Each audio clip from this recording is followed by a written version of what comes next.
Hey, good afternoon from Area 51 Raceway. We are here upstairs at Hangar 1 Raceway, which is the routed track that I am building.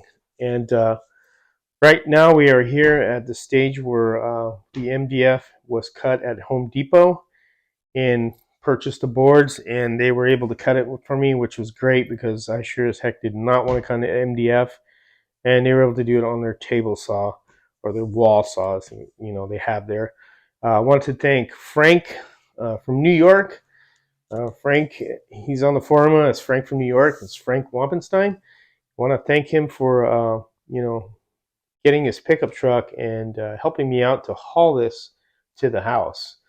It was really nice of him. I really appreciate his help, and this is how I was able to get all this transported here, along with the table itself, all the wood for the table. He helped me with that also. So what we are here right now is we are doing the lines for routing, and that's the lanes.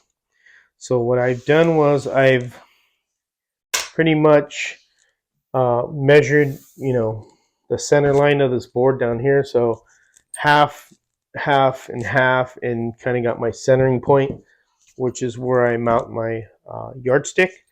What you do is you get a wood yardstick, and I can tell you one thing: it is pretty hard to get a wood yardstick nowadays because the big chains do not sell wood yardsticks. They sell aluminum and plastic now. So I didn't want to drill through aluminum, and it's a little bit difficult more to drill through aluminum, but I'd rather have a piece of wood because it's a little bit easier, especially for the people who, are first time doing this. So what I did was I, got the center of this ruler and drilled the hole to put on the very, center part of the board. And what I did was from here to here is 14 inches from the end of the board to the lane 4. So this is lane 4, 3, 2, and 1. So from lane 4 to the end of the board was 14 inches. And then from here, 14 inches, I went to 18. That's 4-inch lane spacing. From there to 22, and then 22 to 26 to lane 1.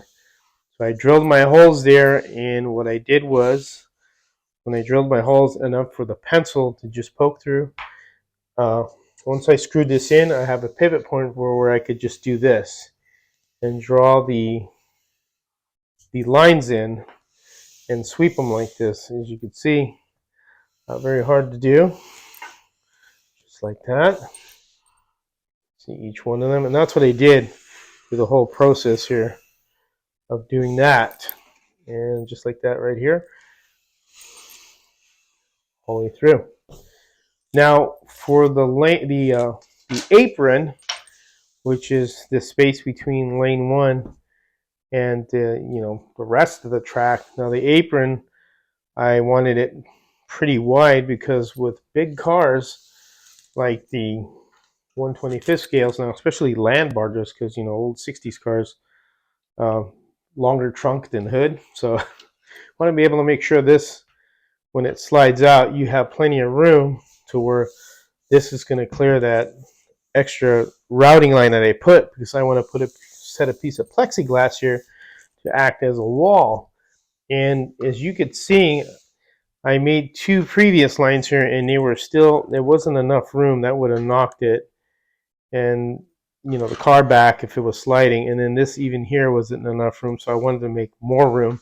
So I went 8.5 inches from lane 1 to the guardrail that I'm putting. So what happened was, on Harry's article, his came here because he had the extra 3 inches, and I didn't really compensate when I built this table for the 2x4s, like I said.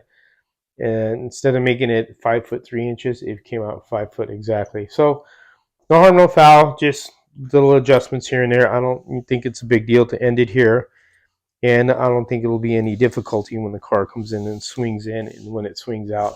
But there's other ways that I could, I could always put a guardrail a little out more here. It's no big deal. It's something that could be compensated. But there's our cars with 4-inch lane spacing between each lane. It works perfectly.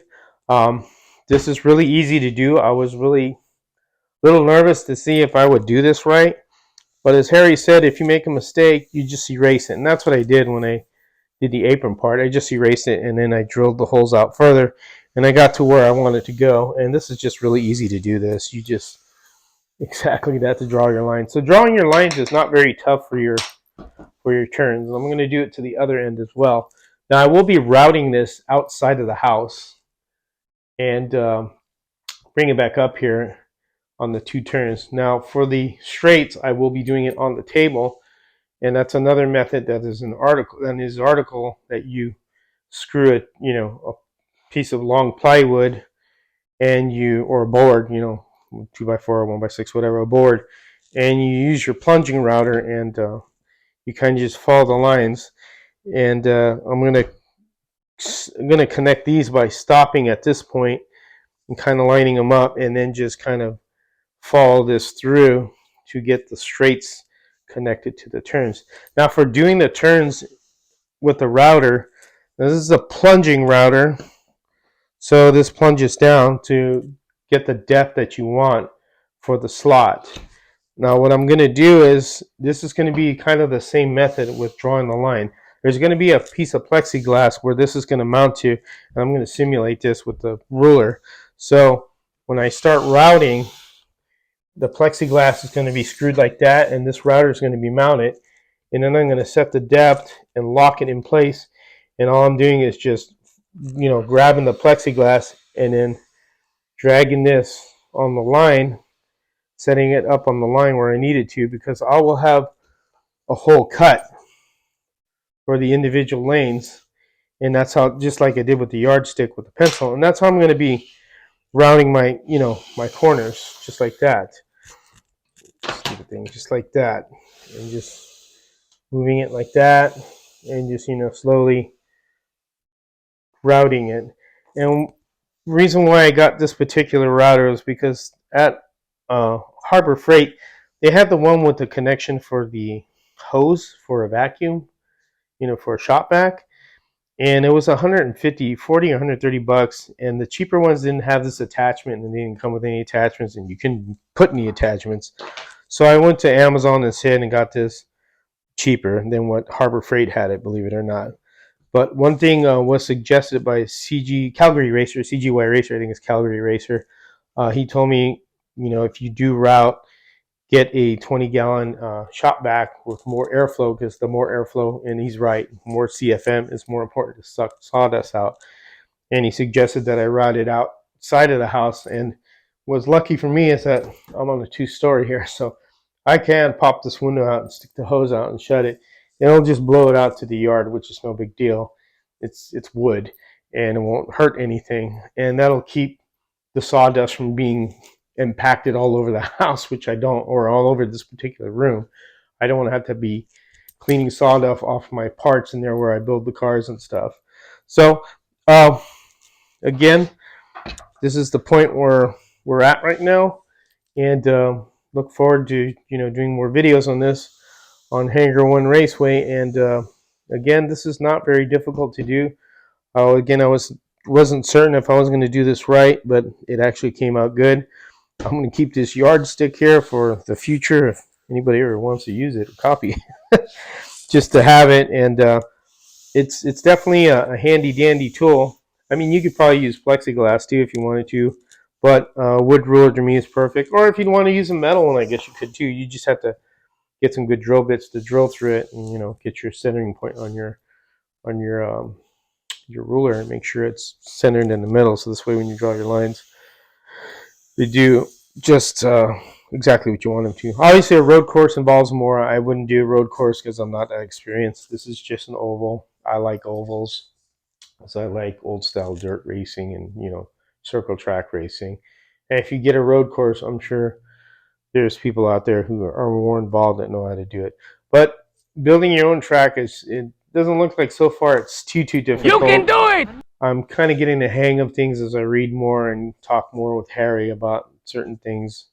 And he's been a big help, along with Frank from New York, who, again, loaned his truck to come out here and help me get this stuff. And he's been a great help, along with everyone else that's given me advice and have been kind of encouraging me to continue and cheering me on. I really appreciate it because I really look forward to this. This is something really exciting that, you know, maybe in the future we can hold a proxy event or something like that here, you know, like how Harry does one day, and just, you know, have people send in their cars. But that's just a thought now.